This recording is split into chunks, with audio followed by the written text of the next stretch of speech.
안녕하세요. 어떤 일로 연락 주셨을까요?에 대한 변협 등록 가사법 형사법 전문 변호사 지재훈 변호사입니다.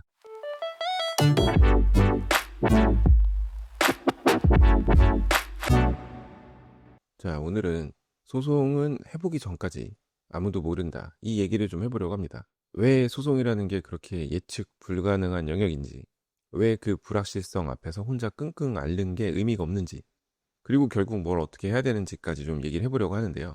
제가 상담하면서 정말 많이 듣는 말이 있어요. 변호사님 이거 소송하면 어떻게 될까요? 고소하면 어떻게 될까요? 내지는 변호사님 이거 소송이 되나요? 고소가 되나요? 상대방이 이렇게 나오면 어떻게 되나요? 제가 이렇게 했는데 상대방이 어떻게 나올까요? 답변은 안 할 수도 있나요? 혹은 이거 제가 소송하면 상대방이 다 인정하고 그럴 거예요. 제가 그 사람 잘 알아서 일단 소송만 좀 진행을 해주세요. 뭐 이런 얘기도 하시는 경우가 있는데 근데 그건 해봐야 합니다. 제가 전에도 블로그에 이런 비슷한 얘기를 가지고 글을 썼었는데 진짜 해봐야 아는 거예요. 그러니까 it depends 라고 제가 가끔 표현하는데 그러니까 그때그때 달라요.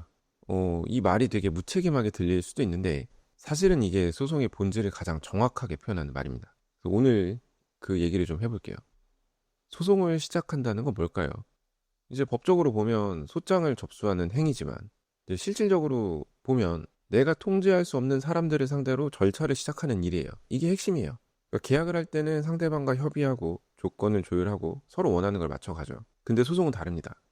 상대방이 내 뜻대로 움직여줄 이유가 전혀 없어요. 오히려 정반대로 움직이는 게 디폴트 값입니다. 그러니까 소송을 제기하면 상대방이 어떻게 나올지 이건 정말 아무도 몰라요. 어떤 사람은 소장을 받자마자 바로 변호사를 선임해서 강하게 맞붙습니다. 어떤 사람은 아예 무대응으로 일관해요. 상대방이 대응을 안 하네? 유리할 것 같죠? 근데 갑자기 상대방이 정말 뒤늦게 대응에 나가면 오히려 더 피곤합니다. 그러니까 지칠 때까지 기다렸다가 그때 가서 대응을 하는 경우가 있어요. 그러니까 그런 거죠. 그러니까 법원 판결 나면 내가 그거 맞춰서 돈 주겠다. 근데 판결 날 때까지는 너도 좀 속 썩어 봐라. 뭐 이런 식으로 대응을 하는 경우가 있습니다. 뭐 소송 질질 끄는 방법은 정말 많아요. 또 합의를 할 것처럼 하면서 시간을 질질 끌었다가 갑자기 태도를 바꾸기도 하고 뭐 조정기일에 나타나가지고 말도 안 되는 조건을 걸기도 하고 아무튼 이런 거는 통제를 할 수가 없고 예상도 사실은 불가능해요.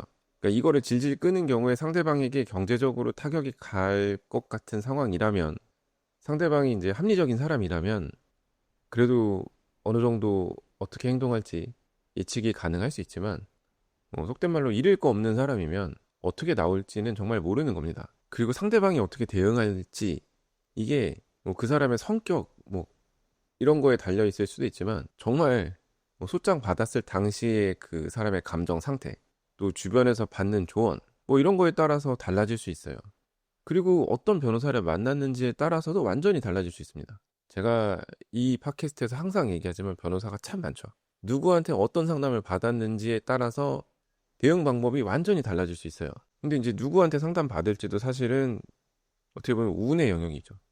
정말 어떤 변호사가 이번 달에는 상담이 좀 안 들어오네. 상담 할인 쿠폰이라도 좀 뿌릴까 생각을 해가지고 할인 쿠폰을 뿌렸는데 이제 그 할인 쿠폰에 혹해가지고 상담을 받고 그 변호사가 얘기하는 대로 대응을 할 수도 있는 거고요. 아무튼 제가 말씀드리고자 하는 건 정말 여러 가지 우연적인 상황이 작용할 수 있다는 겁니다. 그래서 저는 상담할 때 상대방이 이렇게 나올 겁니다라고 자신 있게 말씀드리지는 못해요. 오히려 자신 있게 말하는 변호사가 있다면 조심하셔야 됩니다. 그러니까 이제 저 같은 경우는 상대방이 이렇게 나올 수도 있고 이렇게 나올 수도 이렇게 나올 수도 있습니다. 이제 그거에 맞춰서 대응을 하는 거죠라고 말씀을 드리죠. 근데 이제 시나리오를 여러 개 준비해 두는 것에 대해서 자신 없어 보인다라는 생각이 드시는 경우에 그럼 저한테 사건을 안 맡기시고 정말 자신 있게 얘기하는 변호사한테 가서 사건을 맡기시겠죠. 그 변호사의 조언대로 혹은 그 변호사가 대응을 해서 어떤 결과를 얻겠죠. 그러니까 그거가 다 운의 영역인 거예요. 그러니까 많은 분들이 상담 오실 때 상대방이 이럴 것 같은데 어떻게 하죠라고 미리 걱정을 잔뜩 하고 오세요. 그 마음은 제가 충분히 이해를 합니다. 근데 그 걱정의 상당 부분은 실제로 사건이 진행이 되면 아예 다른 방향으로 흘러가면서 무의미해지는 경우가 많아요. 그러니까 상대방이라는 변수는 통제가 안 되는 만큼 미리 다 예측해서 대응 전략을 완성하려는 시도 자체가 에너지 낭비일 수 있습니다. 결국 상대방이 어떻게 나올지 보고 맞춰 나가야 된다는 얘기죠. 네, 여러분, 상대방도 변수지만 사실 가장 큰 변수는 따로 있습니다. 바로 본인의 마음이에요. 이제 소송 시작하기 전에 많은 분들이 굉장히 결연한 마음을 가지고 오십니다. 저는 끝까지 가겠습니다. 절대 합의 안 해요. 제 억울함을 반드시 풀겠습니다. 이 마음 진심이에요. 그 당시에는요. 근데 소송이 뭐 2주 만에 끝나고 이런 게 아니에요. 3개월, 6개월, 1년 넘게 진행될 수도 있어요. 근데 이제 그러면서 그 마음이 그대로 유지되는 경우가 생각보다 많지 않습니다. 이게 이상한 게 아니에요. 사람 마음이란 게 원래 그렇습니다. 처음에는 분노와 억울함이 원동력이 되어서 소송을 시작하게 만들죠. 그런데 시간이 지나면서 그 감정의 강도는 자연스럽게 변합니다. 어떤 분은 지쳐서 빨리 끝내고 싶어 하고, 어떤 분은 오히려 재판 과정에서 상대방의 태도를 보고 화가 나서 강경해지기도 해요.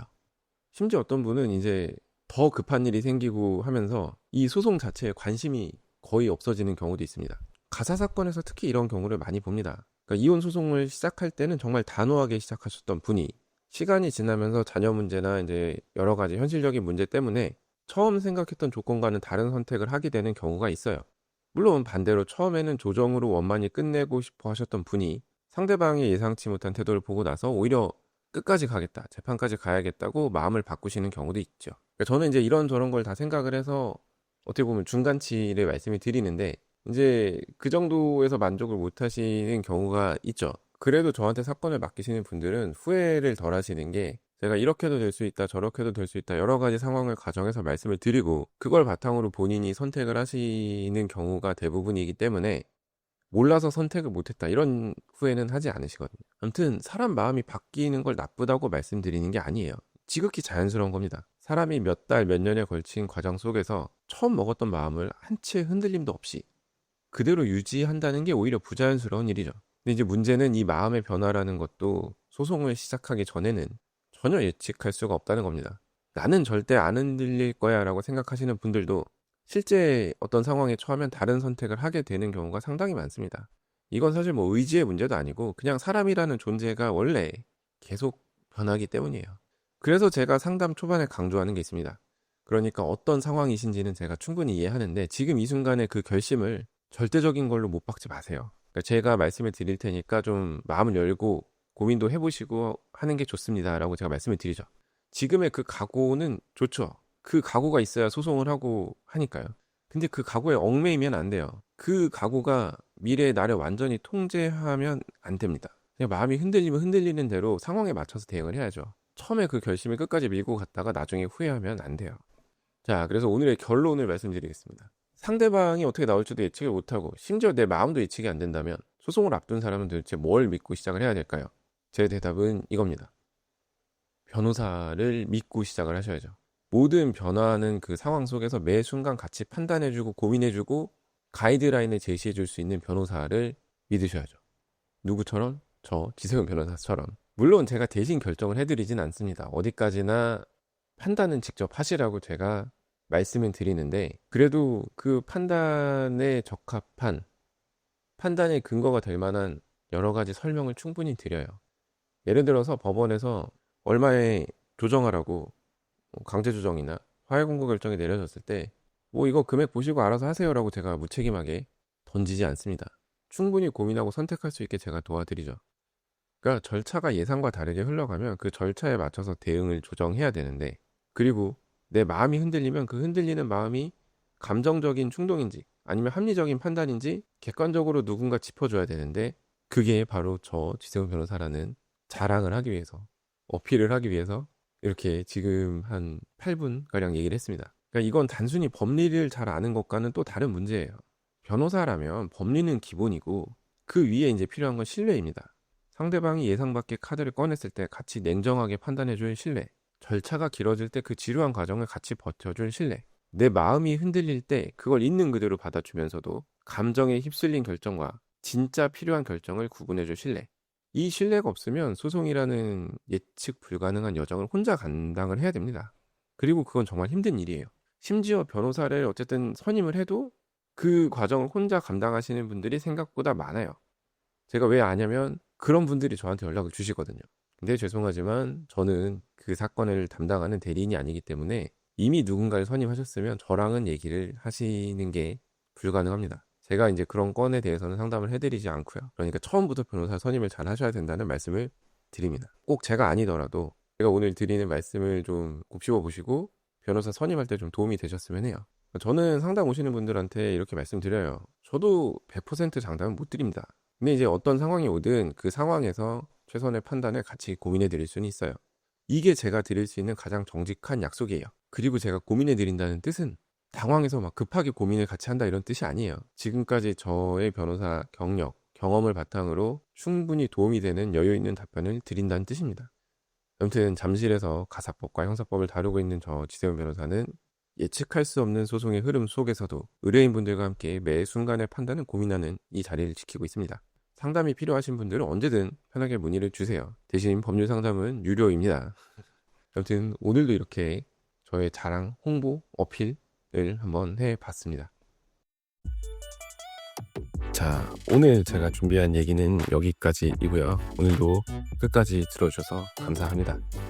자, 다음 에피소드에서는 더 흥미롭고 유익하고 현실적인 그런 법률 이야기로 찾아뵙도록 하겠습니다. 이상 대한변협 등록 가사법 형사법 전문 변호사 지세훈 변호사였습니다. 감사합니다.